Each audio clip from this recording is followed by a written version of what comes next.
आज तू काहीच बोलू नकोस. आज फक्त मला बोलू दे. तुला वाटतंय ना की मी तुझ्याकडे दुर्लक्ष करतोय. तू हाका मारतोयस आणि मी डोळे मिटून बसलोय. तू म्हणतोस ना, स्वामी मी तुमचं काय वाकडं केलं, माझ्याच नशिबात हे का. बाळा, तुला ते संकट दिसतंय, पण त्या संकटात मी तुला वाचवण्यासाठी काय सोसलंय हे तुला कसं सांगू. तुझ्यावर येणारा तो घाव मी माझ्या हातावर झेललाय. तुझा माझ्यावरचा राग सुद्धा मला गोड वाटतो रे, कारण त्या रागाच्या मागे तुझं माझ्यावरचं प्रेम दडलंय.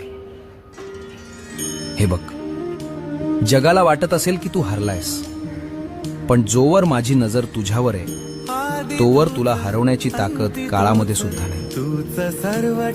भिऊ नकोस, मी तुझ्या पाठीशी आहे.